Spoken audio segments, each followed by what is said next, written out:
আজকে আমাদের আলোচনার টপিক এই খ্রিস্টান মুসলিম ডায়ালগে, সেটা ফ্যামিলি ভ্যালুজ ইন ইসলাম।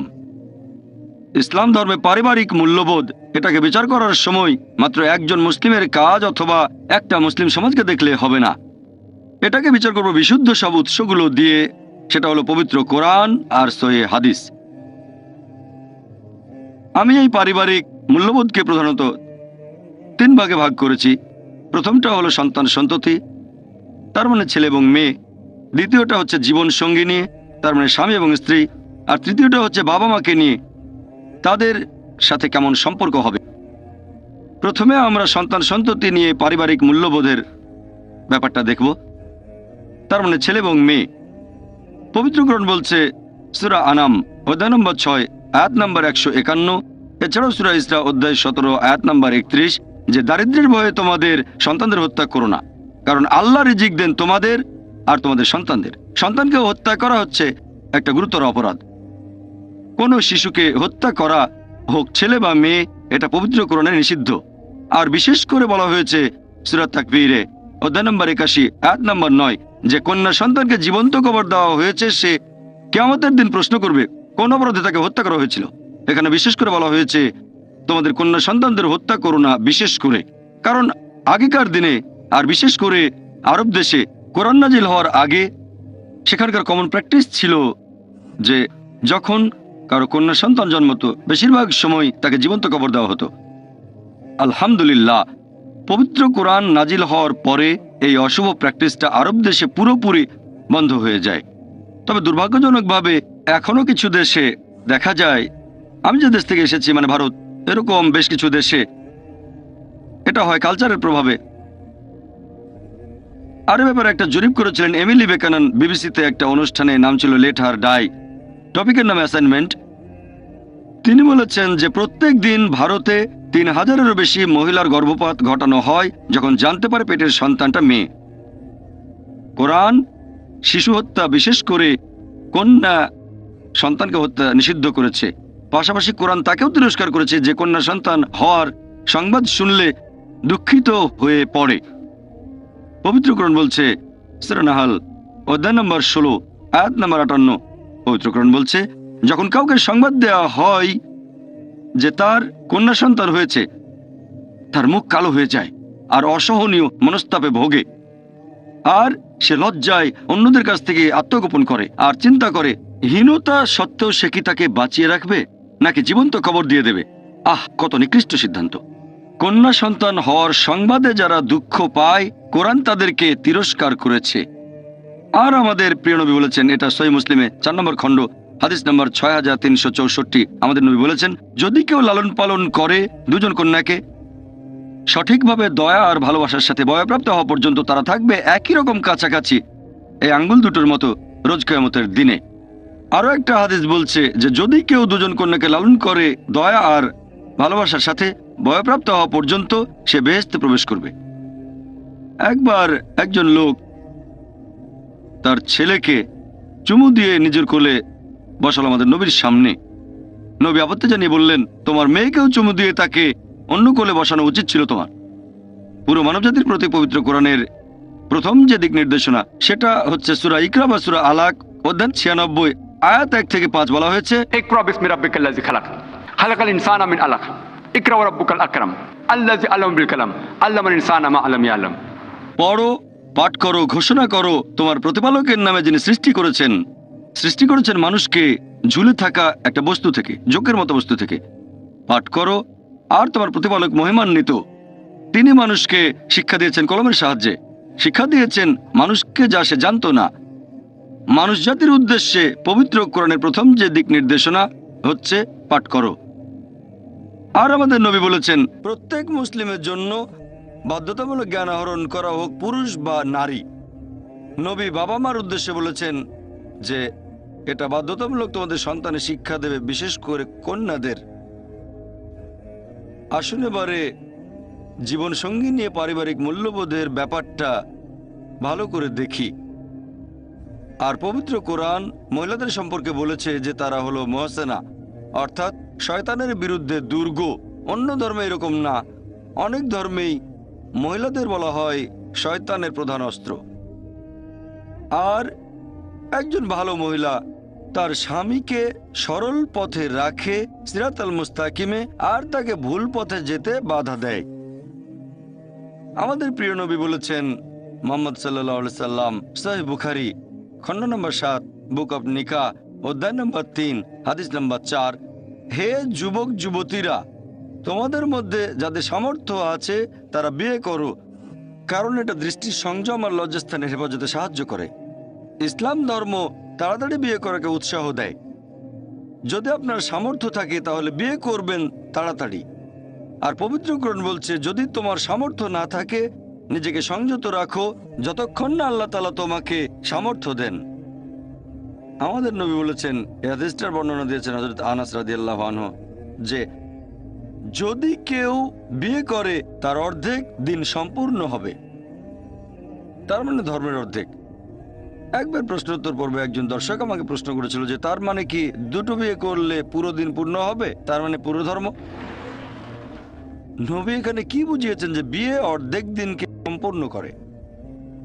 আমাদের নবী যেটা বুঝিয়েছেন, বিয়ে করলে বিরত থাকবেন অশ্লীলতা থেকে, ব্যভিচার থেকে, সমকামিতা থেকে। এগুলো হচ্ছে সমাজের খারাপ জিনিসগুলোর অর্ধেক। শুধুমাত্র বিয়ে করলেই আপনি সুযোগ পাবেন স্বামী বা স্ত্রী হওয়ার। শুধুমাত্র বিয়ে করলেই আপনি সুযোগ পাবেন বাবা অথবা মা হওয়ার। এই দায়িত্বগুলো ইসলাম ধর্মে অনেক গুরুত্বপূর্ণ। তাহলে বিয়ে করেন একবার বা দুইবার, এতে দিন পূরণ হবে অর্ধেক। পবিত্র কোরআন বলছে, সূরা রুম অধ্যায় নম্বর 30, আয়াত নম্বর 21, আল্লাহ সুবহানাহু ওয়া তাআলা তোমাদের জন্য যে নিদর্শনাবলী সৃষ্টি করেছেন তার মধ্যে রয়েছে তোমাদের সঙ্গী, যাতে করে তাদের সাথে শান্তিতে বসবাস করতে পারো। তিনি তোমাদের হৃদয়ে ভালোবাসা আর দয়া সৃষ্টি করেছেন। কোরআন বলছে সূরা নিসা অধ্যায় 4, আয়াত 21, এখানে বিয়েকে বলা হয়েছে মিসাক, মানে পবিত্র চুক্তিনামা। আর বিয়ে বৈধ হতে গেলে হবু স্বামী আর হবু স্ত্রী দুজনের অনুমতি নেওয়া সমান গুরুত্বপূর্ণ, ছেলে এবং মেয়ের সম্মতি। পবিত্র কোরআন বলছে সূরা নিসা অধ্যায় 4, আয়াত 19, কোন নারীকে তার ইচ্ছার বিরুদ্ধে নিজের উত্তরাধিকার গণ্য করো না। আমাদের প্রিয় নবী বলেছেন, এই হাদিসটা আছে সহিহ বুখারীতে খণ্ড নম্বর 7, বুক অব নিকা, অধ্যায় 43, হাদিস নম্বর 5138, যে একবার এক মহিলা নাম খানসা বিনতে খাদেম আল আনসারিয়া আমাদের নবীর কাছে এসে বলল যে তার বাবা তাকে এমন লোককে বিয়ে করতে বাধ্য করেছে যাকে সে পছন্দ করে না। নবী তখন বিয়েটা বাতিল করে দিলেন। ইসলাম ধর্ম অনুযায়ী কোনো বিয়ে বৈধ হতে গেলে ছেলে এবং মেয়ের দুজনেরই সম্মতি সমান গুরুত্বপূর্ণ। আর ইসলাম ধর্মে আমরা মহিলাদের গতানুগতিকভাবে সম্বোধন করতে চাই না, যেভাবে ইংরেজি ভাষায় বলা হয় হাউস ওয়াইফ। এখানে তো হাউজের সাথে তার বিয়ে হয়নি যে হাউস ওয়াইফ বলে রাখতে হবে, কারণ হাউস ওয়াইফ মানে হাউজের ওয়াইফ। আমরা মুসলিমরা মহিলাদের বলি হোম মেকার, কারণ তারা হোম মেক করে, তারা ঘর সৃষ্টি করে। বিয়ে করেছে সমান অধিকারের আরেকজনকে। ইসলাম ধর্মে পুরুষ এবং মহিলা সবাই সমান। সমান মানে এই না যে সবকিছু একই রকম। পবিত্র কোরআন বলছে সূরা বাকারা অধ্যায় নম্বর 2, আয়াত নম্বর 228, যে নারীদের তেমনি অধিকার আছে যেমন অধিকার আছে তাদের উপর পুরুষদের, তবে নারীদের উপর পুরুষদের মর্যাদা আছে। এখন অনেক পুরুষ, পাশাপাশি অনেক মুসলিম কোরআনের এই আয়াতটার ভুল ব্যাখ্যা করে আর মনে করে পুরুষরা নারীদের উপরে। কেউ কেউ মনে করে যে পুরুষ নারীর উপরে। তারা কোরআনের একটা আয়াতের উদ্ধৃতি দেয়, সূরা নিসা অধ্যায় 4, আয়াত 34 বলা হয়েছে আর রিজালু কাওয়ামুন আলান নিসা, যে পুরুষরা হচ্ছে নারীদের কাওয়াম। কাওয়ামের মূল আরবি শব্দ আকামা, যার মানে সোজা হয়ে দাঁড়ানো। এখানে বোঝানো হয়েছে যে পুরুষদের বেশ কিছু অতিরিক্ত দায়িত্ব পালন করতে হবে মহিলাদের সাহায্যের জন্য। এমন না যে তারা মহিলাদের উপরে আর তাদের আদেশ করবে, তারা কিছু অতিরিক্ত দায়িত্ব পালন করবে মহিলাদের সাহায্য করার জন্য। আয়াতটিতে আরো বলা হয়েছে যে আল্লাহ নারীদের চেয়ে পুরুষদের বেশি সামর্থ্য দিয়েছেন।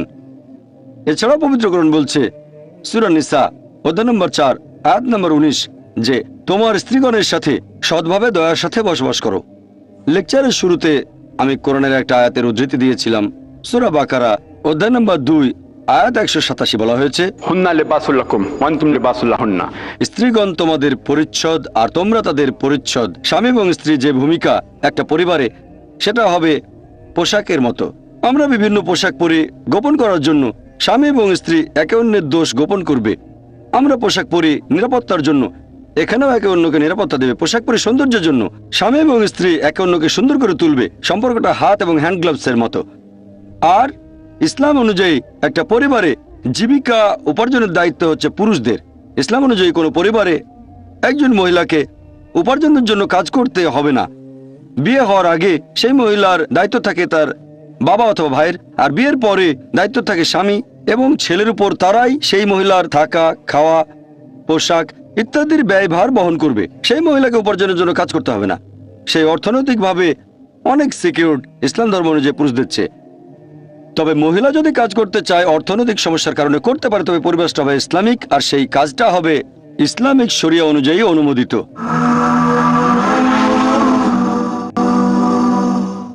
আর বিয়ে করার সময় একজন মহিলা অনেক কিছু পায়।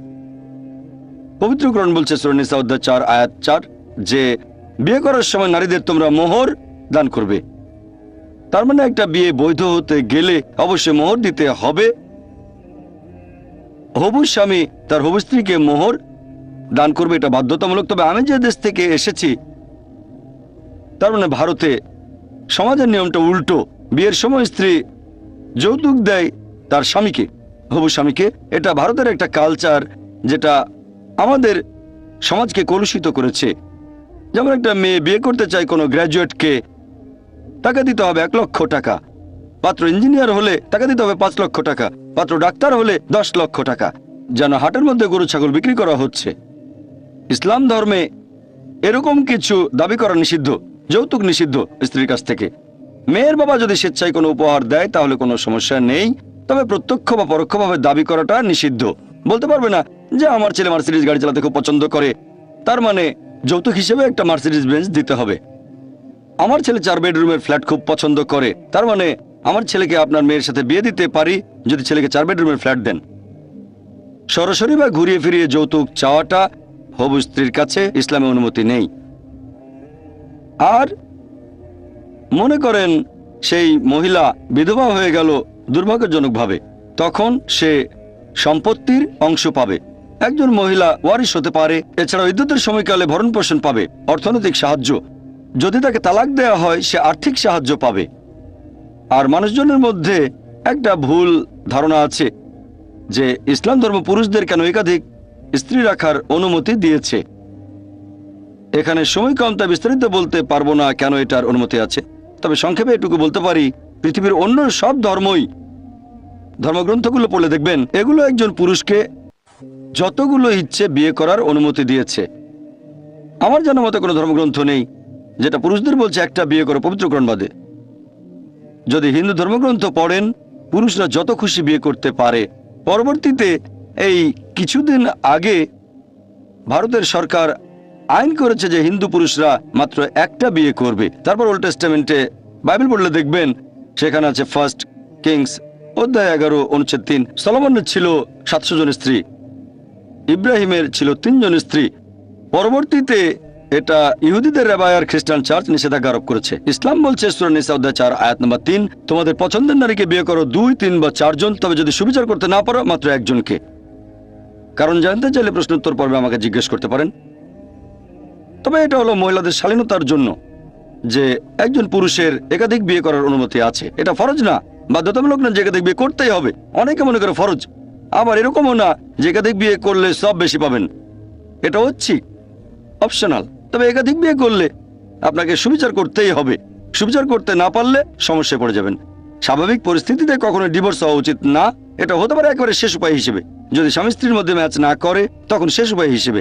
স্বাভাবিক পরিস্থিতিতে ডিভোর্সকে এড়িয়ে চলবেন আপনার পক্ষে যতখানি সম্ভব হয়, শেষ উপায় হিসেবে। কিছু সমাজে আপনি ডিভোর্স দিতে পারেন, কিছু সমাজে পারবেন না। কিছু ধর্ম অনুমতি দেয়, আবার এমন কিছু ধর্ম আছে যাদের অনুমতি নেই। কিছু ধর্মে বাধা নিষেধ আছে। বাইবেল বলছে গসপেল অফ ম্যাথিউ অধ্যায় নম্বর 5 অনুচ্ছেদ 31-32 যে এটা পুরনো কাল থেকে প্রচলিত। যদি কেউ তার নারীকে ত্যাগ করতে চায়, তার স্ত্রীকে ত্যাগ করতে চায়, তাকে ত্যাগপত্র দিতে হবে। এটা ছিল মুসা নবীর আইন। আল্লাহ তাকে শান্তিতে রাখুন। স্ত্রীকে তালাক দিতে চাইলে ত্যাগপত্র দিতে হবে। তবে যীশু খ্রিস্ট তারপর বললেন যে আমি তোমাদের বলছি, কেউ যদি তার স্ত্রীকে ত্যাগ করে একমাত্র যৌন পাপের দোষে, সে তার স্ত্রীকে ব্যভিচারের পথে নামিয়ে দেয়। তার মানে শুধু ব্যভিচারের অপরাধে স্ত্রীকে তালাক দিতে পারবেন, কথা বলছে গসপেল অফ ম্যাথিউ অধ্যায় নম্বর 5 অনুচ্ছেদ 31 ও 32। আর ইসলামের তালাকের ব্যাপারটা অনেকের মধ্যেই একটা ভুল ধারণা আছে। ইসলামে তালাক হতে পারে 5 প্রকার। 1 নম্বর, স্বামী এবং স্ত্রী দুজনে একমত হয়ে তালাক দিল। 2 নম্বর, স্বামী একা স্ত্রীকে ইচ্ছে করলে তালাক দিতে পারে, স্বামীর ইচ্ছা। 3 নম্বর, শুধুমাত্র স্ত্রী একা স্বামীকে তালাক দিতে পারে যদি বিয়ের চুক্তিনামায় এটা উল্লেখ থাকে। এটাকে বলা হয় ইসমা বা তালাকে তৌফিদ। যদি এটা বিয়ের চুক্তিনামায় উল্লেখ করা থাকে, যদি স্ত্রী চায় তাহলে সে একাই তার স্বামীকে তালাক দিতে পারে। স্বামী রাজি থাকলে চুক্তিনামায় সেটা উল্লেখ করা হবে, এমন হলে স্ত্রী ও স্বামীকে তালাক দিতে পারে। 4 নম্বর, যদি বিয়ের চুক্তিনামায় এটা উল্লেখ না থাকে যে স্ত্রী চাইলে স্বামীকে তালাক দিতে পারে, তবে স্বামী হয়তো দুর্ব্যবহার করে অথবা প্রাপ্য অধিকারগুলো দেয় না, তখন সেই মহিলা যেতে পারে কাজী বা প্রধান বিচারকের কাছে আর নেবে নিকাহে ফাস্ক, অর্থাৎ বিয়েটা বাতিল করা। আর 5 নম্বর, হয়তো মহিলার স্বামী খুব ভালো, তারপরে স্ত্রী তাকে তালাক দিতে চায়, এক্ষেত্রে স্বামীকে তালাক দিতে অনুরোধ করবে, এটাকে বলে খুলা। তাহলে তালাক প্রধানত হতে পারে 5 প্রকার। প্রথমটা দুজনের মধ্যে সম্মতি হতে হবে, স্বামী স্ত্রী। দ্বিতীয়টা শুধুমাত্র স্বামীর ইচ্ছায়। তৃতীয়, শুধুমাত্র স্ত্রীর ইচ্ছায় যদি বিয়ের চুক্তিনামায় উল্লেখ থাকে। 4, যদি স্বামী দুর্ব্যবহার করে, এটাকে বলা হয় নিকাহে ফাস্ক। আর 5ম, হয়তো মহিলার স্বামী খুব ভালো, স্ত্রী কোনো ব্যক্তিগত কারণে তালাক চাচ্ছে, তখন নিতে পারে খোলা। আসুন এবার আমরা দেখব বাবা এবং মায়ের ব্যাপারটা। ইসলামে বাবা মার গুরুত্ব। বাবা এবং মা আল্লাহর কাছে ইবাদত করার ঠিক পরেই আল্লাহ তাআলা পবিত্র কোরআনে বলেছেন সূরা ইসরা অধ্যায় নম্বর 17 আয়াত 23 ও 24 যে আমি তোমাদের আদেশ দিয়েছি যে তোমরা আল্লাহ ব্যতীত অন্য কারো উপাসনা করবে না আর তোমাদের বাবা মাকে শ্রদ্ধা করবে। যদি তাদের একজনও অথবা তারা দুজনেই বৃদ্ধ হয়ে যায়, তাদের ধমক দিয়ে কথা বলো না, তাদের উপর বিরক্ত হয়ে উফ শব্দটা বলো না, বরং তাদের প্রতি তোমার নম্রতার পাখা অবনমিত করো, তাদের সম্বোধন করো সম্মানের সাথে। আর আল্লাহর কাছে দোয়া করো যে তাদের দয়া করো যেভাবে তারা আমাদের শৈশবে লালন করেছিলেন। তাহলে বাবা মা বয়স্ক হয়ে গেলেও তাদের ধমক দিয়ে কথা বলো না, এমনকি উফ শব্দটাও করো না। পবিত্র কোরআন বলছে সূরা আনাম অধ্যায় নম্বর 6 আয়াত নম্বর 151 যে বাবা মার সাথে সদ্ব্যবহার করো। পবিত্র কোরআন বলছে সূরা লুকমান অধ্যায় 31 আয়াত 14 যে আমি মানুষকে নির্দেশ দিয়েছি বাবা মার সাথে সদ্ব্যবহার করতে। অনেক যন্ত্রণা ভোগ করে মা তোমাদের গর্ভে ধারণ করে আর 2 বছর বয়সে দুধ ছাড়ানো হয়। কোরআন বলছে সূরা আহকাফ অধ্যায় নম্বর 46 আয়াত নম্বর 15 যে আমি মানুষকে নির্দেশ দিয়েছি বাবা মার সাথে সদ্ব্যবহার করবে। মা অনেক কষ্টে গর্ভে ধারণ করে আর অনেক কষ্টে সন্তানকে জন্ম দেয়। আমাদের প্রিয় নবী বলেছেন, এটা আছে ইবনে মাজা, এছাড়াও পাবেন মাসনাদ আহমেদে, যে মায়ের পায়ের তলায় রয়েছে সন্তানের বেহেশত। তার মানে এই না যে মা কাদায় হেঁটে গেল আর সেটা বেহেশত হয়ে গেল। এর মানে যদি আপনার মাকে ভালোবাসেন, তাকে শ্রদ্ধা করেন, তার সাথে ভালো ব্যবহার করেন, তাহলে আপনি ইনশাআল্লাহ আল্লাহ চাইলে বেহেশতে যেতে পারেন। আমাদের নবী বলেছেন, এটা আছে সহিহ বুখারীতে খণ্ড নম্বর 8 বুক অব আদাব বুক অব ম্যানার্স অধ্যায় নম্বর 2 হাদিস নম্বর 2 এক লোক নবীর কাছে এসে জিজ্ঞেস করলো যে এই পৃথিবীতে সবচেয়ে বেশি ভালোবাসার সাহচর্য কার প্রাপ্য? তখন নবী বললেন, তোমার মা। লোকটা জিজ্ঞেস করলো, তারপর কাকে? নবী আবার বললেন, তোমার মা। লোকটা তৃতীয়বার জিজ্ঞেস করলো, এরপর কাকে? তখন নবী আবার বললেন, তোমার মা। লোকটা চতুর্থবার জিজ্ঞেস করলো, তারপর কাকে? তখন নবী উত্তরে বললেন, তোমার বাবা। তার মানে যদি ভালোবাসার সাহচর্যের কথা ইসলাম এবং খ্রিস্টান ধর্ম অনুযায়ী যীশু খ্রিস্টের অবস্থান এবং মর্যাদা কেমন? ইসলাম হলো একমাত্র অখ্রিস্টান ধর্ম যেখানে যীশু খ্রিস্টকে আল্লাহ সুবহানাহু ওয়া তাআলার একজন রাসূল বলে মানাটা বাধ্যতামূলক। সে আসলে মুসলিম নয় যে যীশু খ্রিস্টকে আল্লাহর রাসূল বলে মান্য করে না। আমরা মানি তিনি ছিলেন আল্লাহ সুবহানাহু ওয়া তাআলা প্রেরিত একজন রাসূল। আমরা মানি তিনি অলৌকিকভাবে জন্মেছিলেন কোনো পুরুষের হস্তক্ষেপ ছাড়াই। আমরা মানি যে তিনি আল্লাহর নির্দেশে মৃত মানুষকে জীবন দিয়েছেন। আমরা মানি যে তিনি আল্লাহর নির্দেশে জন্মান্ধর কুষ্ঠরোগীদের সুস্থ করে তুলেছিলেন। মুসলিম আর খ্রিস্টানদের এখানে অনেক মিল, তবে আমাদের মধ্যে পার্থক্য আছে। এরকম অনেক খ্রিস্টান ভাই বোন আছে যারা এভাবে বলে যে যীশু খ্রিস্ট নাকি নিজেকে ঈশ্বর বলে দাবি করেছেন, তিনি বলেছেন তিনি নাকি ঈশ্বর। সত্যি বলতে আপনারা যদি বাইবেল পড়েন, গোটা বাইবেলে পরিষ্কার করে বলা একটা অনুচ্ছেদও পাবেন না যেখানে যিশু, আল্লাহ থেকে শান্তিতে রাখুন, নিজেই বলেছেন যে আমি ঈশ্বর বা তোমরা আমার উপাসনা করো। গোটা বাইবেলে পরিষ্কার করে বলা একটা অনুচ্ছেদও পাবেন না যেখানে যীশু খ্রিস্ট তার নিজের মুখে বলেছেন যে আমি ঈশ্বর অথবা আমার উপাসনা করো। সত্যি বলতে বাইবেল পড়লে দেখবেন যীশু খ্রিস্ট তার নিজের মুখে এটা বলেছেন এটা আছে গসপেল অফ জন অধ্যায় নম্বর 14 অনুচ্ছেদ নম্বর 28, আমার পিতা আমার চেয়ে মহান। তারপর গসপেল অফ জন অধ্যায় নম্বর 10 অনুচ্ছেদ 29, আমার পিতা সবার চেয়ে মহান। গসপেল অফ ম্যাথিউ অধ্যায় নম্বর 12 অনুচ্ছেদ 28, আমি ঈশ্বরের আত্মার সাহায্যে শয়তানকে তাড়িয়ে দিই। গসপেল অফ লুক অধ্যায় নম্বর 11 অনুচ্ছেদ 20, আমি ঈশ্বরের আঙ্গুলের সাহায্যে শয়তানকে তাড়িয়ে দিই। গসপেল অফ জন অধ্যায় নম্বর 5 অনুচ্ছেদ 30, আমি নিজের থেকে কিছুই করতে পারি না, আমি যেমন শুনি তেমন বিচার করি এবং আমার বিচার ন্যায্য, কারণ আমি নিজের ইচ্ছা পূরণ করি না, পিতার ইচ্ছা পূরণ করি। আমার ইচ্ছা নয়, সর্বশক্তিমান আল্লাহর ইচ্ছা। যদি এটাকে আপনি আরবি করেন, এটাই তো ইসলাম। আর কেউ যদি বলে আমার ইচ্ছা নয় ঈশ্বরের ইচ্ছা, সে একজন মুসলিম। পবিত্র কোরআন বলছে সূরা আলে ইমরান অধ্যায় নম্বর 3 আয়াত 52, ঈসা আলাইহিস সালাম ছিলেন মুসলিম। তিনি কখনো নিজেকে ঈশ্বর বলেননি, তিনি আসলে বলেছেন ঈশ্বর তাকে পাঠিয়েছেন। যিশু বলেছেন গসপেল অফ জন অধ্যায় নম্বর 14 অনুচ্ছেদ 24, তোমরা যে কথাগুলো শুনছো সেগুলো আমার নয়, বরং এগুলো আমার পিতার যিনি আমাকে পাঠিয়েছেন।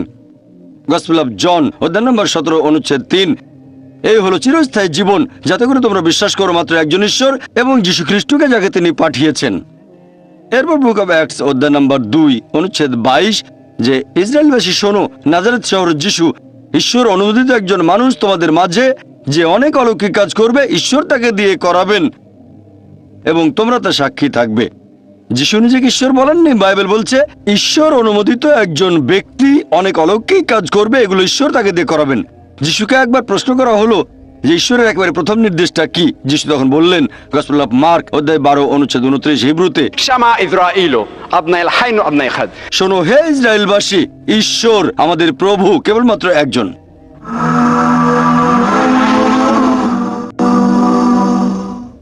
ডক্টর জাকির নায়েক, ইসলাম ও খ্রিস্টান ধর্ম অনুযায়ী পোশাক বা হিজাবের মধ্যে পার্থক্য কি? ইসলাম ধর্মের হিজাব সম্পর্কে বলতে গেলে সবাই মহিলাদের হিজাবের কথাই বলে থাকে, তবে আল্লাহ সুবহানাহু ওয়া তাআলা পবিত্র কোরআনে প্রথমেই বলেছেন পুরুষের হিজাবের কথা। পবিত্র কোরআনে আছে সূরা নূর অধ্যায় 24 আয়াত নম্বর 30, যে মুমিন পুরুষদের বলো তারা যেন দৃষ্টি সংযত রাখে, লজ্জাস্থানের হেফাজত করে। যখন সে কোনো মহিলাকে দেখবে, তখন তার মাথায় যদি খারাপ চিন্তা আসে, সে মাথা নিচু করবে। একবার আমার বন্ধু একটা মেয়েকে দেখছিল অনেক সময় ধরে। আমি বললাম, তুমি এতক্ষণ ধরে মেয়েটাকে দেখছো কেন? সে বলল, আমাদের নবী বলেছেন প্রথমবার দেখার অনুমতি আছে, দ্বিতীয়বার দেখা নিষিদ্ধ, আমার অর্ধেক দেখা এখনো শেষ হয়নি। প্রথমবার দেখার অনুমতি আছে এ কথা দিয়ে নবী বুঝিয়েছেন যদি অনিচ্ছাকৃতভাবে কোনো মহিলাকে দেখে ফেলেন, তাহলে ইচ্ছাকৃতভাবে তার দিকে তাকাবেন না। এমন না যে 10 মিনিট দেখার পরে পলক ফেলছেন আর বলবেন এখন প্রথম দেখায় শেষ করতে পারিনি। আর একই ধরনের কথা আছে বাইবেলে গসপেল অফ ম্যাথিউ অধ্যায় নম্বর 5 অনুচ্ছেদ 27 ও 28। যীশু খ্রিস্ট এখানে বলেছেন, এই হলো প্রচলিত আইন, তোমরা কেউ ব্যভিচার করবে না। তবে আমি তোমাদের বলছি, যদি কেউ কোনো মহিলাকে দেখে লালসাপূর্ণ দৃষ্টিতে, তখন সে মনে মনে ব্যভিচার করে ফেলেছে। এরপরে কোরআন বলছে মহিলাদের হিজাবের কথা, সূরা নূর অধ্যায় 24 আয়াত 31, মুমিন নারীদের বলো তারা যেন দৃষ্টি সংযত, লজ্জাস্থানের হেফাজত করে, গ্রীবা ও বক্ষদেশ কাপড় দিয়ে আবৃত করে, সাধারণত যেটা প্রকাশ থাকে তা বাদে সৌন্দর্য প্রকাশ না করে, যাদের সামনে লাগবে না, যেমন বাবা, স্বামী, ছেলে, এছাড়াও কিছু নিকটাত্মীয় যাদেরকে সে বিয়ে করতে পারবে না। আর হিজাব পালনের 6টা শর্ত আছে। প্রথমটা হচ্ছে সীমা নাভি থেকে হাঁটু পর্যন্ত পুরুষদের জন্য, মহিলাদের ক্ষেত্রে পুরো শরীর ঢাকা থাকবে, যে অংশটুকু দেখা যেতে পারে মুখ আর কবজি পর্যন্ত হাত। দ্বিতীয়টা, বাকি 5টা পুরুষ মহিলাদের জন্য একই রকম। 2 নম্বর, তাদের পোশাক খুব আটোসাটো হবে না যাতে শরীরের গড়ন বোঝা যায়। 3 নম্বর, পোশাকটা খুব স্বচ্ছ হবে না যাতে বাইরে থেকে শরীর দেখা যায়। 4 নম্বর, এমন আকর্ষণীয় হবে না যাতে বিপরীত লিঙ্গ আকৃষ্ট হয়, বিপরীত লিঙ্গের পোশাকের মতো হবে না। 5 নম্বর। 6 নম্বর, সেই পোশাকে অবিশ্বাসীদের কোনো চিহ্ন থাকবে না। আর হিজাব পালনের কারণ দেওয়া আছে সূরা আহজাব অধ্যায় 33 আয়াত 59, হে নবী বলো তোমার স্ত্রীগণকে এবং মুমিন নারীদের যখন তারা বাইরে যাবে তখন যেন চাদর পরে যায়, এতে করে তাদের সহজে চেনা যাবে আর তাদেরকে কোনো রকম উত্ত্যক্ত করা হবে না। মহিলাদের হিজাবের ব্যবস্থা করা হয়েছে যাতে তাদের উত্ত্যক্ত করা না হয়। ধরেন 2 যমজ বোন, দুজনে সমান সুন্দরী, তারা লন্ডনের রাস্তায় হেঁটে বেড়াচ্ছে। একজন পড়েছে ইসলামিক হিজাব, পুরো শরীর ঢাকা, মুখমণ্ডল আর কবজি পর্যন্ত হাত বাদে, আর অন্যজন পড়েছে মিনি স্কার্ট, সংক্ষিপ্ত পোশাক, পশ্চিমা ড্রেস। দুজনে একসাথে হাঁটছে আর রাস্তার কোনায় একটা বখাটে ছেলে শিকারের অপেক্ষা করছে। সে কোন মেয়েটাকে উত্ত্যক্ত করবে? ইসলামিক হিজাব পরা মেয়েটাকে উত্ত্যক্ত করবে নাকি মিনি স্কার্ট পরা মেয়েটাকে উত্ত্যক্ত করবে? কাকে উত্ত্যক্ত করবে? যে মেয়েটা মিনিস্কার্ট পরেছে তাকে, এটাই স্বাভাবিক। কোরআন ঠিকই বলেছে মহিলাদের হিজাবের ব্যবস্থা আছে যাতে তাদের উত্ত্যক্ত করা না হয়, আর বাইবেলে একই টাইপের কথা আছে। ওল্ড টেস্টামেন্টের বুক অব ডিউটেরোনমি অধ্যায় নম্বর 22 অনুচ্ছেদ 5, একজন মহিলা কখনোই একজন পুরুষের পোশাক পরবে না এবং একজন পুরুষ কখনো একজন মহিলার পোশাক পরবে না। বাইবেলের ফার্স্ট তিমোথী অধ্যায় 2 অনুচ্ছেদ 9, যে মহিলারা পোশাক পরবে শালীনতার সাথে, লজ্জাশীলতার সাথে, নম্রতার সাথে। তারা বহুমূল্য অলংকার বা স্বর্ণের চুল পরবে না এবং তারা বহুমূল্য পোশাক পরিচ্ছদ পরবে না। তাহলে আপনারা দেখতে পাচ্ছেন বাইবেল আর কোরআনের ড্রেস কোড একই রকম। মা মেরি বা মারিয়াম আলাইহিস সালাম কিভাবে পোশাক পরতেন ফটো দেখলে বুঝবেন মুসলিম মহিলারাও একইভাবে পোশাক পরে থাকে। তাহলে ধর্মগ্রন্থ পড়তে হবে, অনুসারীদের কাজগুলো দেখলে কোনো লাভ হবে না। ধর্মগ্রন্থ পড়লে দেখবেন খ্রিস্টান ধর্ম আর ইসলামের ড্রেস কোড একই রকম। ইসলাম কি নিষ্ঠুর ধর্ম নয়? কেউ চুরি করলে তার হাত কাটা হয়। অন্যদিকে খ্রিস্টান ধর্ম ভালোবাসা আর দয়ার কথা বলে। এখানে পবিত্র কোরআনের একটা রেফারেন্স আছে। ভাই, আপনি যে কথাটা বললেন সেটা আছে পবিত্র কোরআনে সূরা মাইদা অধ্যায় 5 আয়াত নম্বর 38। বলা হয়েছে, একজন চোর হোক পুরুষ বা নারী, তার হাত কেটে ফেলো, এটাই আল্লাহ তাআলার পক্ষ থেকে আদর্শ দণ্ড। ইসলাম ধর্মে একটা ফিলোসফি আছে, কেউ চুরি করবে না। খ্রিস্টান ধর্মে একই ব্যাপার আছে। তবে ইসলাম চুরি নিষেধ করার পাশাপাশি আমাদের দেখিয়ে দেয় যে অবস্থা কিভাবে অর্জন করব, যেখানে কোনো মানুষ চুরি করবে না। ইসলাম ধর্মে জাকাত দেওয়ার নিয়ম আছে যে প্রত্যেক ধনী লোক যাদের সঞ্চয় নিসাব লেভেলের উপরে, সেই লোক প্রতি হিজরি সালে তার সঞ্চয় থেকে 2.5% জাকাত হিসেবে দান করে দেবে। আর দেশের সরকার এদিকে খেয়াল রাখবে যাতে প্রত্যেক মানুষ খাবার খেতে পায় ইত্যাদি। তারপরে যদি কেউ চুরি করে, ইসলামিক শরিয়া বলছে পবিত্র কোরআনে সূরা মাইদা অধ্যায় 5 আয়াত 38 যে একজন চোর হোক পুরুষ বা নারী, তার হাত কেটে ফেলো, এটাই আল্লাহ তাআলার পক্ষ থেকে আদর্শ দণ্ড। লোকে বলতে পারে এটা একটা নিষ্ঠুর আইন, নির্দয় আইন। আমি আপনাদের একটা প্রশ্ন করি যে বর্তমানে আমেরিকা পৃথিবীর মধ্যে সবচেয়ে উন্নত দেশগুলোর একটা। দুর্ভাগ্যের কথা এখানে অপরাধের মাত্রাটাও অনেক বেশি। যদি আমেরিকা ইসলামিক শরিয়া প্রয়োগ করেন যে প্রত্যেক ধনী লোক তারা জাকাত দেবে, উদ্বৃত্ত সম্পদ থেকে 2.5% দান করে দেবে, আর সরকার দেশের সবার দায়িত্ব নেবে, তারপরে যদি কেউ চুরি করে তাহলে শাস্তি হিসেবে তার হাত কেটে ফেলা হবে। এবার আপনাদের একটা প্রশ্ন করি, এরপরেও কি অপরাধের মাত্রা বেড়ে যাবে? আগের মতোই থাকবে নাকি আমেরিকায় অপরাধ কমে যাবে? কি হবে? অপরাধ কমে যাবে। এটাই প্র্যাকটিক্যাল আইন। আপনারা শরিয়া প্রয়োগ করেন। আপনি বললেন খ্রিস্টান ধর্ম দয়ার কথা বলে। হ্যাঁ, এখানে বলা হয়েছে ঈশ্বর দয়াময়। এমনকি কোরআনেও প্রত্যেক সূরার প্রথমে বলা হয়েছে বিসমিল্লাহির রহমানির রহিম, দয়াময় পরম দয়ালু আল্লাহর নামে শুরু করছি। বাইবেলের শাস্তি হিসেবে হাত কেটে ফেলার কথা বলা হয়েছে, আপনারা হয়তো জানেন না। ওল্ড টেস্টামেন্টে বুক অব ডিউটেরোনমি অধ্যায় নম্বর 25 অনুচ্ছেদ 11 ও 12 বলা হয়েছে, যদি দুজন লোক একে অন্যের সাথে ঝগড়া করে, অন্যের সাথে লড়াই করে, আর যদি একজনের স্ত্রী, যে লোকটা অন্যের কাছে হেরে যাচ্ছে, যদি তার স্ত্রী তাকে সাহায্য করে বিরুদ্ধের লোকটাকে হারিয়ে দেওয়ার জন্য, যদি অন্য লোকের যৌনাঙ্গ ধরে, মানে লজ্জাস্থান, বাইবেল বলছে 12 নম্বর অনুচ্ছেদে সেই মহিলার হাত কেটে ফেলা হবে। সেখানে চোখ দিয়েও কোনো দয়া দেখিও না।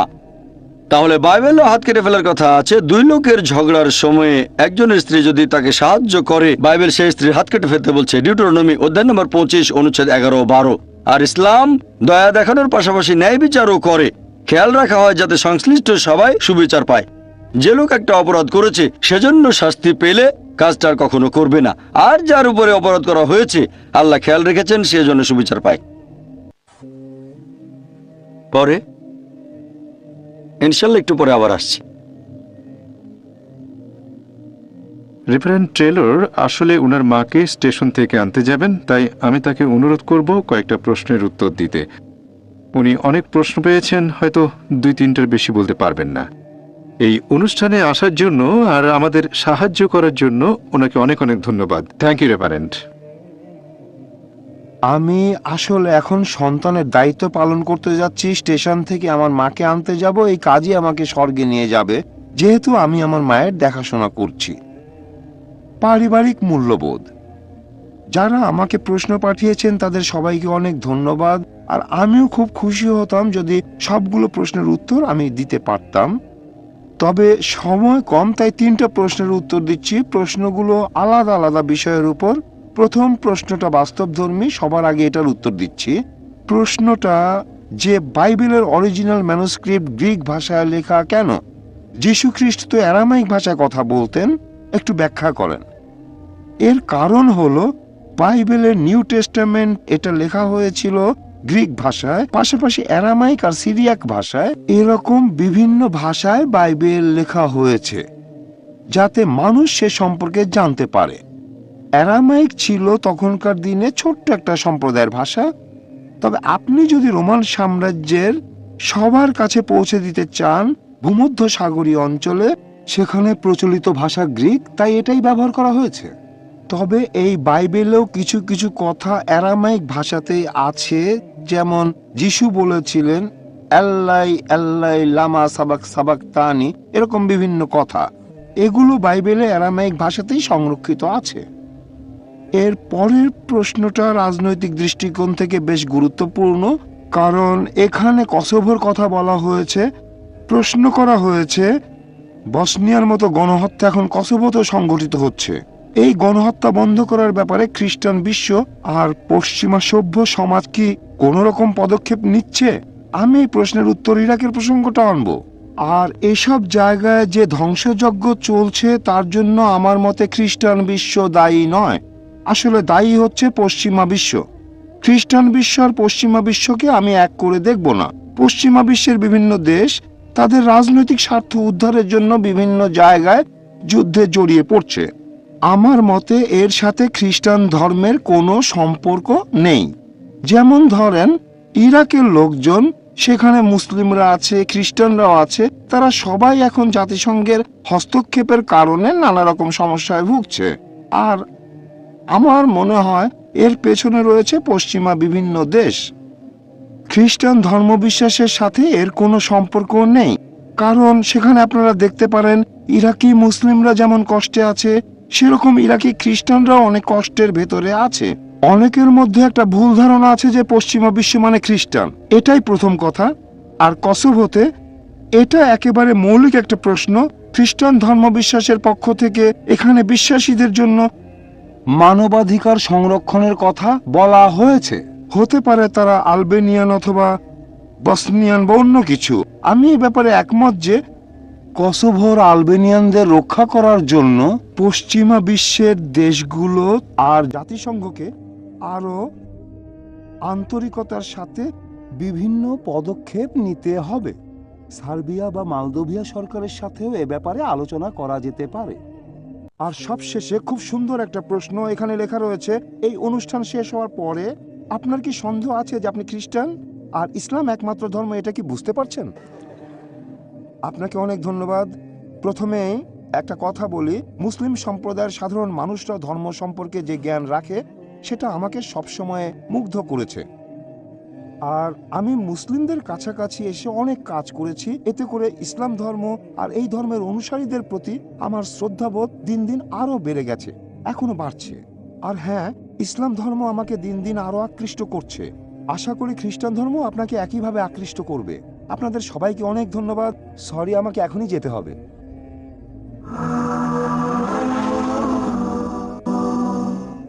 ধন্যবাদ। আমাদের অনুষ্ঠানের পরবর্তী কার্যক্রম সম্পর্কে বলি। আমি এখন ডক্টর নায়ককে অনুরোধ করব 10 মিনিট কথা বলার জন্য। একটা প্রশ্নের উত্তর দিতে পারেন, 10 প্রশ্নের উত্তর দিতে পারেন, তবে সময়টা থাকবে মাত্র 10 মিনিট। 10 মিনিটে 9 প্রশ্নের উত্তর দেওয়া বেশ কঠিন, তারপরে যথাসাধ্য চেষ্টা করবো ইনশাল্লাহ। ইসলাম ধর্মে একজন স্বামী তার স্ত্রীর কাছ থেকে সম্মান দাবি করতে পারে। তবে আমি আগেও বলেছি, পবিত্র কোরআনে সূরা বাকারা অধ্যায় 2 আয়াত 187, हुन्ना लिबासुल लकुम व अंतुम लिबासुल लहुन्ना। যে তারা তোমাদের পরিচ্ছদ, তোমরা তাদের পরিচ্ছদ। স্ত্রী তার স্বামীর পরিচ্ছদ, স্বামী তার স্ত্রীর পরিচ্ছদ। একইভাবে স্বামীও তার স্ত্রীর আবেগ অনুভূতিকে সম্মান করবে। স্বামী স্ত্রী দুজনে একে অন্যকে সম্মান করবে। একজন মুসলিম পুরুষ কি একাধিক বিয়ে করতে পারে? যদিও একজন স্ত্রীকে নিয়ে সচ্ছলভাবে থাকার কোনো রকম সামর্থ্য নেই। আসলে এক একজনের কাছে সচ্ছলতা জিনিসটা এক এক রকম। কেউ বলতে পারে যে সচ্ছলতা বলতে আমি বুঝি 5 বেডরুমের একটা অ্যাপার্টমেন্ট, তারপর একটা মার্সিডিজ গাড়ি। সচ্ছলতা জিনিসটা আপেক্ষিক। পবিত্র কোরআন যেটা বলছে সূরা নিসা অধ্যায় 4 আয়াত নম্বর 3, পছন্দের নারীকে বিয়ে করো 2, 3 বা 4 জন, তবে সুবিচার করতে না পারলে একটা বিয়ে করো। এখানে শর্ত হলো সুবিচার করতে হবে। ধরেন আপনার একটা মার্সিডিজ গাড়ি আছে আর আপনি ঠিক করলেন যে 2টো বিয়ে করবেন। মার্সিডিজটা বিক্রি করে দেন, 2টো টয়োটা কিনে 2 স্ত্রীকে আপনি দিয়ে দেন। 5 রুমের ফ্ল্যাট বেচে দেন, 2টো 2 রুমের ফ্ল্যাট কিনে প্রত্যেক স্ত্রীকে একটা করে দিয়ে দেন, অথবা দুজন স্ত্রীকে 5 বেডরুমের ফ্ল্যাটে রাখেন। এখানে শর্ত সুবিচার করতে হবে। সচ্ছলতা জিনিসটা আপেক্ষিক। ব্যাপারটা এমন না যে সচ্ছলতা মানে আপনি বলতে চাচ্ছেন একটা নির্দিষ্ট সম্পদ থাকতে হবে, তাহলে তো গরিব লোকেরা একাধিক বিয়ে করতে পারবে না, এটা কোনো শর্ত না। আমি শিওর মুসলিমরা মানবে যে আল্লাহর কাছে একমাত্র গ্রহণযোগ্য দিন ইসলাম। আর এটা বলা ঠিক হবে না যে কোনো ধর্মই খারাপ না, আমিও একমত। পবিত্র কোরআন বলছে সূরা আল ইমরান অধ্যায় 3 আয়াত নম্বর 19, ইন্না দ্বীনা ইনদাল্লাহিল ইসলাম। আল্লাহ সুবহানাহু ওয়া তাআলার কাছে একমাত্র গ্রহণযোগ্য দিন হচ্ছে ইসলাম। আমি সম্পূর্ণ একমত। যদি কেউ বলে যে কোনো ধর্মই খারাপ না আর সেখানে থেমে যায়, আমি মেনে নেব না। মুসলিম হিসেবে আমি সেটা মানব না। কারণ সূরা আল ইমরান অধ্যায় 3 আয়াত নম্বর 64, তাআলু ইলা কালিমাতিন সাওয়াইন বাইনানা ওয়া বাইনাকুম। এসো সেই কথায় যে আমাদের ও তোমাদের মধ্যে এক। আমি এখানে বলতে পারি যে সব ধর্মই ভালো কথা বলে, কারণ সব ধর্মই ভালো খারাপ দুটো জিনিসই শেখায়, ইসলাম বাদে। ইসলাম শুধু ভালোটা শেখায়। আমি এটা বলবো না যে কোনো ধর্মই খারাপ না, তবে সাদৃশ্যগুলো দেখানোর জন্য বলতে পারি যে সব ধর্মই ভালো জিনিস শেখায়। প্রথমে আমি বিভিন্ন ধর্মের ভালো পয়েন্টগুলো নিয়ে বলি, তারপর বলি খারাপ পয়েন্টগুলো নিয়ে। এভাবে বলতে পারি যে কোনো ধর্মে আসলে সবকিছু খারাপ শেখায় না, এভাবে বলতে পারেন। তবে কোনো ধর্ম খারাপ না এটা বলে থেমে যাবেন না, এভাবে অন্যদের খুশি করতে পারেন। কারণ পবিত্র কোরআন বলছে সূরা আল ইমরান অধ্যায় 3 আয়াত 85 যে ইসলাম ব্যতীত অন্য কোনো দিন আল্লাহ তাআলার কাছে গ্রহণযোগ্য হবে না। যদি কেউ ইসলাম বাদে অন্য কোনো ধর্ম অনুসরণ করে, সেটা শেষ বিচারের দিনে আল্লাহর কাছে গ্রহণযোগ্য হবে না। এটা কি সত্যি যে যিশু আবার আসবেন? খ্রিস্টানরাও কি এটা বিশ্বাস করে? হ্যাঁ, আমরাও মানি। কোরআন বলছে সূরা নিসা অধ্যায় 4 আয়াত 158 যে আল্লাহ যিশু খ্রিস্টকে জীবন্ত উপরে তুলে নিয়েছেন। আমরা মানি তিনি এখনো জীবিত। আর যিশুকে জীবন্ত তুলে নেওয়া হয়েছিল কারণটা কি? কারণ যিশু খ্রিস্ট হলেন আল্লাহ সুবহানাহু ওয়া তাআলার একমাত্র রাসূল, যার অনুসারীরা ভুল করেছে যে তিনি নাকি নিজেকে ঈশ্বর বলেছেন। পুরোটাই ভুল বুঝেছে যে যিশু নাকি ঈশ্বর বলে নাকি দাবি করেছেন। তাকে তুলে নেওয়া হয়েছে নতুন কিছু শেখানোর জন্য না। পবিত্র কোরআন বলছে সূরা মাইদা অধ্যায় 5 আয়াত নম্বর 3, আজ আমি তোমাদের দিন সম্পূর্ণ করলাম আর মনোনীত করলাম ইসলাম, তোমাদের প্রতি অনুগ্রহ সম্পূর্ণ করলাম। ইসলাম ধর্ম সম্পূর্ণ, নতুন কিছু যোগ করা যাবে না বা বিয়োগও করা যাবে না। ঈসা আলাইহিস সালাম নতুন কিছু শেখানোর জন্য আসবেন না, আসবেন খ্রিস্টানদের বলতে যে আমি কখনোই ঈশ্বর বলিনি আমি ঈশ্বর। আর পবিত্র কোরআন বলছে সূরা মাইদা অধ্যায় 5 আয়াত 116, যিশু খ্রিস্ট আল্লাহ তাআলাকে বলবেন, হে আল্লাহ সুবহানাহু ওয়া তাআলা তুমি সাক্ষী থাকো, আমি কখনোই বলিনি আমার উপাসনা করো, বরং বলেছি আবুদুল্লাহ, আল্লাহর ইবাদত করো, রাব্বি ওয়া রাব্বুকুম, তিনি আমারও তোমাদের প্রভু। একই ধরনের কথা আছে বাইবেলে। সেদিন সব লোকজন এসে যিশু খ্রিস্টের উদ্দেশ্যে বলতে থাকবে, হে প্রভু, আমরা আপনার নামে অনেক আশ্চর্য আর অলৌকিক কাজ করেছি। যিশু তখন তাদের বলবেন, তোমরা সবাই পাপী, এখান থেকে চলে যাও, আমি তোমাদের কাউকে চিনি না। এটা কাকে বলবেন? মুসলিমদের? হিন্দুদের? বলবেন খ্রিস্টানদের, তোমরা সবাই পাপী, আমি তোমাদের চিনি না, এখান থেকে চলে যাও। যিশু আবার পৃথিবীতে আসবেন খ্রিস্টানদের শুধরে দিতে, নতুন কোনো ওহি আনবেন না। বাইবেল কি মুহাম্মদ সাল্লাল্লাহু আলাইহি ওয়াসাল্লাম সম্পর্কে কিছু বলেছে?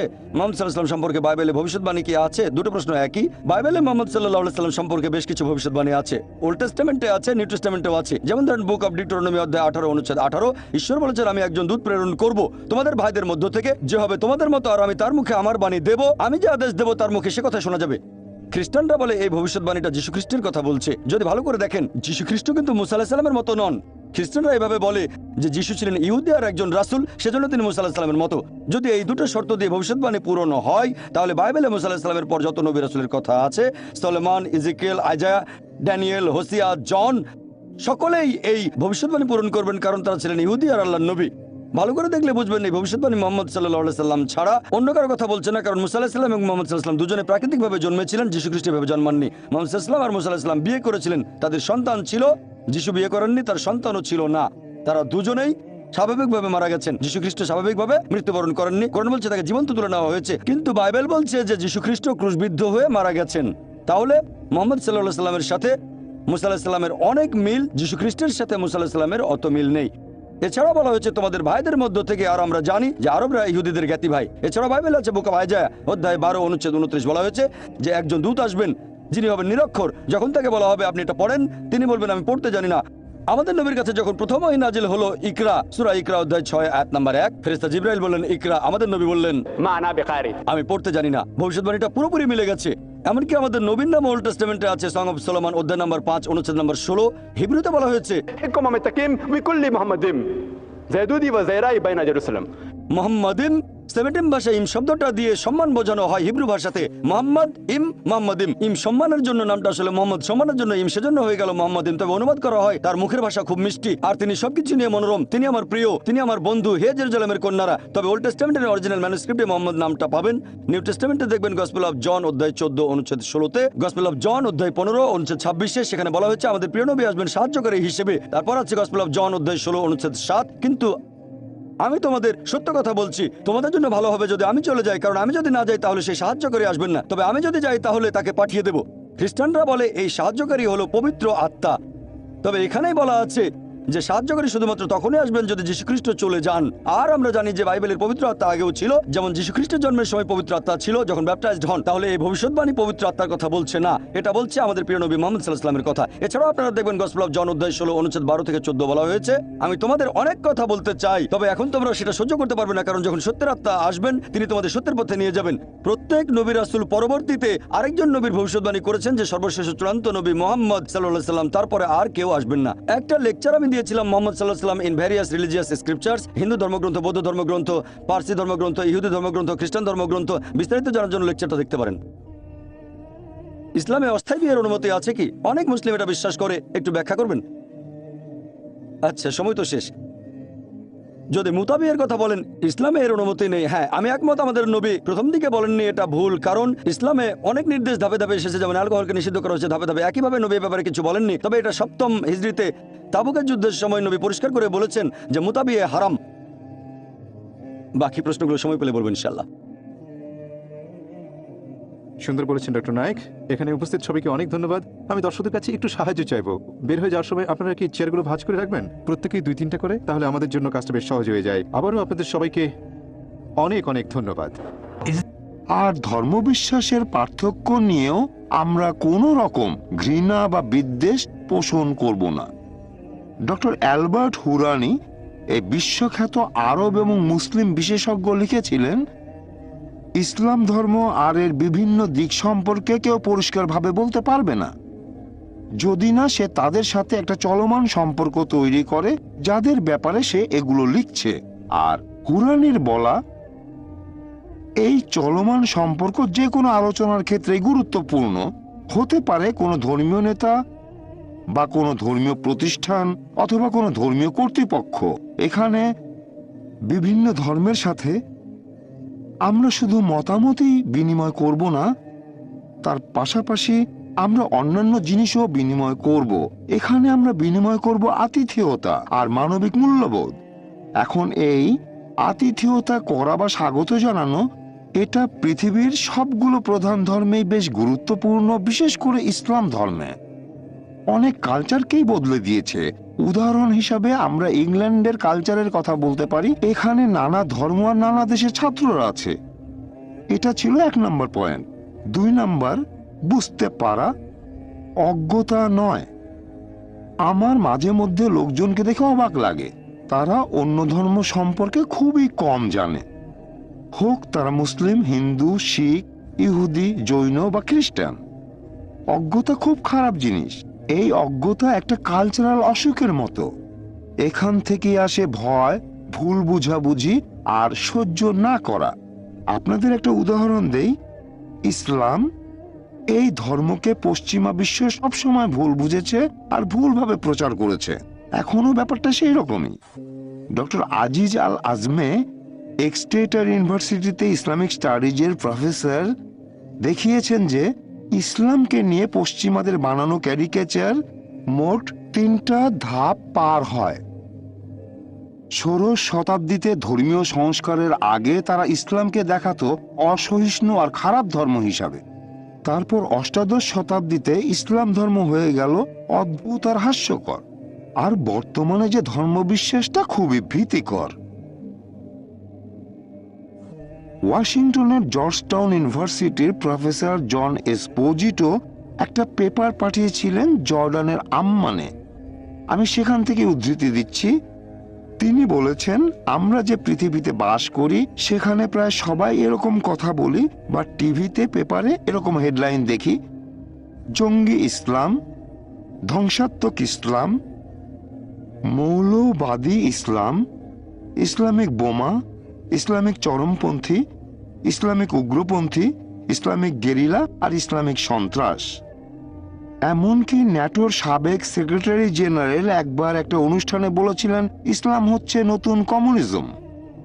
এই মন্তব্যের জন্য তিনি অনেক সমালোচনার মুখে পড়েছিলেন। এরপর কার্টুন আর কমিকের ক্ষেত্রে ইসলাম ধর্মকে পশ্চিমা সভ্যতার জন্য একটা হুমকি হিসাবে ধরা হয়। তবে এর পাশাপাশি আমাদের জন্য বেশ কিছু আশার কথাও আছে। আজকের পশ্চিমা সভ্যতা যে জ্ঞানে বিজ্ঞানে এগিয়ে, তার পেছনে ইসলামিক সভ্যতার অনেক অবদান। আর বর্তমান সময়েও অনেকে সহযোগিতার হাত বাড়িয়ে দিয়েছেন। জর্ডান আর সিরিয়া, এই দুই দেশই এখন বেশ কিছু প্রতিষ্ঠান ইসলাম ও খ্রিস্টান ধর্মের মধ্যে মত বিনিময় ও আলোচনার আয়োজন করছে। জর্ডানে তাদের যে প্রতিষ্ঠান আছে সেটা বিশেষ করে গড়ে উঠেছে সেই দেশের রাজকীয় পৃষ্ঠপোষকতায়, এবং তাদের ইচ্ছা আছে যে ভবিষ্যতে ইহুদি ধর্মকেও তারা এর মধ্যে নিয়ে আসবে। এতে করে একসাথে হতে পারবো আব্রাহামিক ধর্মবিশ্বাসের তিনটা ধারা, ইসলাম, ইহুদি আর খ্রিস্টান ধর্ম। এছাড়াও দক্ষিণ এশিয়ার বেশ কিছু দেশে কয়েকটি প্রতিষ্ঠান আছে যারা বিভিন্ন ধর্মের মধ্যে মত বিনিময় অনুষ্ঠানের আয়োজন করে। যেমন ভারতে অনেকগুলো প্রতিষ্ঠানে আমি গিয়েছি, এরকম অনেক প্রতিষ্ঠান ভারতে আছে। এছাড়াও বিভিন্ন কর্তৃপক্ষ এই ক্ষেত্রে অনেক অবদান রেখেছে। যেমন ধরেন ইংল্যান্ডে সেখানকার বিভিন্ন স্কুলে যে ধর্মীয় শিক্ষা দেওয়া হয় সেই সিলেবাসে এখন বেশ কিছু পরিবর্তন আনা হয়েছে। এই সিলেবাসে এখন পৃথিবীর প্রধান সবগুলো ধর্মকেই অন্তর্ভুক্ত করা হয়েছে, আর এতে করে ব্রিটিশ ছাত্রদের বিভিন্ন ধর্ম সম্পর্কে যে অজ্ঞতা ছিল সেটা দূর হবে। এটা ইংল্যান্ডের মানুষের জন্য একেবারেই নতুন একটা অভিজ্ঞতা। গত 30 থেকে 40 বছরের পরিক্রমায় ইংল্যান্ড এখন হয়ে গেছে বহু জাতি আর বহু ধর্মের অনুসারীদের একটা দেশ। আমি আমার নিজেকে দিয়েই একটা উদাহরণ দেখাচ্ছি আপনাদের। আমি যখন স্কুলে পড়তাম তখন ধর্মীয় শিক্ষায় খ্রিস্টান ধর্ম ছাড়া আর কিছুই পড়ানো হতো না। এখন আমার 6 বছরের ধর্মপুত্র সে কিছুদিন আগে আলোচনা করছিল যে হিন্দুদের দিওয়ালি আর আমাদের গাই ফক্স নাইটের পার্থক্যটা কি। এতে করে আমরা অন্য কালচার সম্পর্কে জানতে পারবো, অজ্ঞ থাকবো না। বহিষ্কার করা নয়। আমরা যদি সত্যি সত্যি বিভিন্ন ধর্মের মধ্যে শান্তি আর সৌহার্দ্য স্থাপন করতে চাই, তাহলে অন্য ধর্মের অনুসারীদের প্রতি বন্ধু ভাবাপন্ন মনোভাব থাকতে হবে, তাদেরকে শ্রদ্ধা করতে হবে। কিছু ধর্মের ক্ষেত্রে এটা পালন করা হয়তো একটু কঠিন। আমি এখন আপনাদের দুইটা উদাহরণ দেব ইসলাম আর খ্রিস্টান ধর্মের। ইসলাম আর খ্রিস্টান এই দুইটা মিশনারি ধর্মবিশ্বাস, এই দুইটা ধর্মই অন্য মানুষকে তাদের ধর্মে নিয়ে আসতে চায়। মুসলিমদের পবিত্র কোরআনে নির্দেশ দেওয়া হয়েছে মানুষ জাতির বিভিন্ন কাজের সাক্ষী হয়ে থাকতে। একইভাবে খ্রিস্টানদেরকেও তাদের ধর্মগ্রন্থ নির্দেশ দিয়েছে পৃথিবী জুড়ে তোমরা গসপেলের বাণী প্রচার করো। এখন মুসলিম আর খ্রিস্টানদের উদ্দেশ্যে যে প্রশ্নটা করা যায় সেটা হলো, যারা তাদের ধর্মকে একেবারে হৃদয় থেকে বিশ্বাস করে তাদের মধ্যে কি আলোচনা বা মতবিনিময় হতে পারে, বিনিময় হতে পারে? এ ব্যাপারে আমার মত হলো অবশ্যই হওয়া উচিত। এরকম মত বিনিময় বা আলোচনা এর আগেও অনেক হয়েছে আর ভবিষ্যতেও হবে। আপনি আপনার নিজেকেই একটা উদাহরণ হিসাবে দেখতে পারেন। আপনার ধর্মীয় অবস্থান যাই হোক, নিজেকে একটা প্রশ্ন করবেন, আপনি নিজেই এটা কি কখনো ভেবেছেন? যেহেতু একটা বিশেষ ধর্মীয় বিশ্বাসের সমাজে আপনার একটা পরিচিতি আছে, একটা গ্রহণযোগ্যতা আছে, সেই জন্য কোনো কিছু শোনা, শেখা আর আয়ত্ত করার ব্যাপারে আপনার আগ্রহ কমে যাচ্ছে। আর সত্যি বলতে কোনো ধর্মীয় কর্তৃপক্ষই চায় না যে তাদের কোনো সদস্য উদ্ধত হয়ে দায়িত্ব জ্ঞানহীনভাবে প্রতারণার সাথে ধর্ম প্রচার করবে। এবারে আমি আরেকটা প্রশ্ন করতে চাই, এরকম সবাইকে যারা পৃথিবীর প্রধান কোনো একটা ধর্মের অনুসারী, কোনো প্রধান ধর্ম কি অন্যদেরকেও সেই সুযোগ সুবিধা দিতে রাজি আছে যেগুলো তার নিজের সদস্যরা সাধারণত পেয়ে থাকে? এটা খুবই গুরুত্বপূর্ণ একটা ইস্যু। হতে পারে সেটা পশ্চিমা দেশগুলোতে বাস করা সংখ্যালঘু মুসলিম, অথবা হতে পারে মুসলিম বিভিন্ন দেশে বাস করা সংখ্যালঘু খ্রিস্টান। যেমন ইংল্যান্ডে মুসলিমদের জন্য কোনো স্কুল প্রতিষ্ঠা করতে গেলে অনেক সময় ঝামেলায় পড়তে হয় যদি প্রতিষ্ঠানটি হয় স্বায়ত্তশাসিত আর তার কিছু ব্যয়ভার বহন করে সরকার। লন্ডনে আমি যে এলাকায় থাকি, ইলিং, সেখানে একটা মুসলিম স্কুল তৈরি করার সময় বাধা দিল স্থানীয় কর্তৃপক্ষ, যে এতে করে নাকি ধর্মীয় অসন্তোষ সৃষ্টি হতে পারে, কারণ সেখানে বেশিরভাগ মানুষ শিখ ধর্মের অনুসারী ছিল আর তারা স্কুল বানানোর বিরুদ্ধে কথা বলতে শুরু করেছে। এ ব্যাপারে আমি বলবো দক্ষিণ এশিয়ার বিভিন্ন ধর্মের মানুষ এখানে এসে ইংল্যান্ডের জীবনযাত্রাকে আরো উন্নত করেছে, সমৃদ্ধ করেছে। আর বিভিন্ন ধর্মের মানুষ যে একে অন্যের সাথে শান্তিতে বসবাস করতে পারে সে ব্যাপারে ইংল্যান্ড একটা বিশেষ দৃষ্টান্ত স্থাপন করেছে। ব্রিটিশ কালচার আগে মনে করত ধর্ম জিনিসটা গুরুত্বপূর্ণ না। এই সমাজে একসময় মানুষ মনে করত সবকিছুই টাকা দিয়ে কেনা যায়, তারা মনে করত সবকিছুকেই টাকার মাধ্যমে বিনিময় করা যায়। তারা এখন বুঝতে পারছে ধর্মীয় বিশ্বাস টাকা দিয়ে কেনা যায় না। ইংল্যান্ডের প্রধান চার্চগুলোর ধর্মীয় নেতাদের দৃষ্টিভঙ্গি এখন এরকমই। ক্যান্টারবেরির আর্চ বিশপ কিছুদিন আগে কায়রোর আল আজহার ইউনিভার্সিটিতে মুসলিম আলেমদের উদ্দেশ্যে বলেছিলেন যে তিনি কিভাবে মানুষের ধর্মীয় স্বাধীনতার জন্য কাজ করে গেছেন। জেলখানার হসপিটালে খ্রিস্টান ধর্মযাজকরা খেয়াল রেখেছেন যাতে অন্য ধর্মের অনুসারীদের বিভিন্ন ধর্মীয় ইচ্ছা পূরণ করা হয়। চার্চ অফ ইংল্যান্ড তারা বিভিন্ন প্রধান ধর্ম আর তার অনুসারীদের উপর গবেষণার জন্য নানাভাবে আর্থিক সাহায্য দিয়ে যাচ্ছে। আমি এ ব্যাপারে বলবো এরকম খুব একটা দেখা যায় না যে কোনো একটা দেশের প্রধান ধর্মীয় কর্তৃপক্ষ অন্যান্য ধর্মের অনুসারীদের বিভিন্ন অধিকার রক্ষা করার জন্য প্রয়োজনীয় পদক্ষেপ নিচ্ছে। এবারে আমি বলবো 4 নম্বর পয়েন্ট নিয়ে, সেটা হলো সহযোগিতা, যুদ্ধে লিপ্ত হওয়া নয়। যদিও আমাদের মধ্যে জটিলতা আছে, তারপরও বিভিন্ন ধর্মে প্রচলিত বেশ কিছু রীতিনীতি আমাদের সবার মধ্যেই সহযোগিতার একটা মনোভাব গড়ে তুলতে পারে। খ্রিস্টান ধর্ম আর ইসলামের অনুসারীরা এভাবে একে অন্যের প্রতি সহযোগিতার হাত বাড়িয়ে দিয়ে মানবতার সমাধানে এগিয়ে আসতে পারে হাতে হাত মিলিয়ে। যেখানে নিরাময় হবে অনেক জটিল রোগ, দূর হবে দারিদ্র্য। আমি এরকম কয়েকটা সহযোগিতার ক্ষেত্রের কথা আপনাদের বলছি। যে কোনো ধর্মের ধার্মিক একজন লোক সে হবে দায়িত্বশীল নাগরিক আর ভালো একজন প্রতিবেশী। এখানে তার কাজকর্ম শুধুমাত্র তার নিজের সম্প্রদায়ের মধ্যে সীমাবদ্ধ থাকবে না, এর পাশাপাশি সে অন্য ধর্মের মানুষের সাথে শ্রদ্ধা আর সহমর্মিতার সাথে ব্যবহার করবে। বর্তমান ইন্ডিয়ার প্রেক্ষাপটে মহাত্মা গান্ধী এই ব্যাপারে অসাধারণ একটা দৃষ্টান্ত হতে পারেন। মানুষের জীবনে নৈতিকতার মূল্য, পারিবারিক জীবনের গুরুত্ব, অহিংস পদ্ধতিতে বিভিন্ন সমস্যার সমাধান করা, গরিব এবং দুস্থদের প্রতি সাহায্যের হাত বাড়ানো, আর একজন সর্বশক্তিমানের প্রতি দায়বদ্ধ থাকা, তার প্রতি আনুগত্য প্রকাশ করা। সব ধর্মই একমত হবে যে একটা সমাজে সুবিচার করাটা খুবই গুরুত্বপূর্ণ একটা কাজ। সমাজের আইন কানুনের একটা নৈতিক ভিত্তি থাকবে। ইতিহাস আমাদের বলে শুধু তৈরি করা আইন মানুষকে উন্নতির পথে নিয়ে যেতে পারে না, এটা আমাদের সুবিচার করার মানসিকতাকে প্রভাবিত করে। যারা আইন প্রয়োগ করে তাদেরকেও প্রভাবিত করে, যারা শাসন করে তাদের মধ্যে একটা ভারসাম্য আনে। সুবিচার মানে সব মানুষের জন্যই সুবিচার। এখন সবশেষে বলবো, শান্তি প্রতিষ্ঠা করতে গেলে সবার সহযোগিতা প্রয়োজন। আমরা একে অন্যকে বোঝার চেষ্টা করব, এতে করে আমরা সমাজে শান্তি প্রতিষ্ঠা করতে পারবো, আর ভবিষ্যতে এর সম্ভাবনা অসীম। বিদেশিদের প্রতি অহেতুক ভয় বা ঘৃণা, এটা বিভিন্ন জাতি আর ধর্মের মানুষের একত্রিত হওয়ার পথে একটা বাধা। অনেক সময় ধর্মকে হাইজ্যাক করে নিয়ে যায় কিছু চরমপন্থী লোকজন। আমাদের সহিষ্ণুতা বাড়াতে হবে যাতে করে এই ধরনের পরিস্থিতি তৈরি হতে না পারে। ভায়োলেন্স মানে সহিংসতা, কোনো অজুহাত দিয়ে লাভ হবে না। হত্যা করা মানে হত্যা, বিশেষ করে সেটা যদি করা হয় ঈশ্বরের নামে। সেজন্য আমি বলবো, আমার মতামত হলো সমাজে শান্তি প্রতিষ্ঠার জন্য বিভিন্ন ধর্মের মধ্যে সৌহার্দ্য খুবই গুরুত্বপূর্ণ, আর এটা সব সময় এরকমই থাকবে।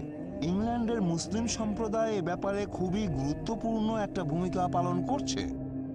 এখন পর্যন্ত কোনো সমাজই ধর্ম ছাড়া টিকে থাকতে পারেনি। ধর্ম এতটাই গুরুত্বপূর্ণ। বিভিন্ন নাস্তিক ভাবাপন্ন দেশের সরকার পতন এটাই প্রমাণ করে। ধর্মীয় বিশ্বাস কখনোই বিলুপ্ত হবে না, এখন না, ভবিষ্যতেও না। নীতি নির্ধারকরা এই ব্যাপারটা একটু খেয়াল রাখবেন। ধর্মীয় বিশ্বাসটাকে যদি সঠিকভাবে কাজে লাগানো হয় তাহলে সেটার মাধ্যমে ভালো অনেক কিছুই করা সম্ভব।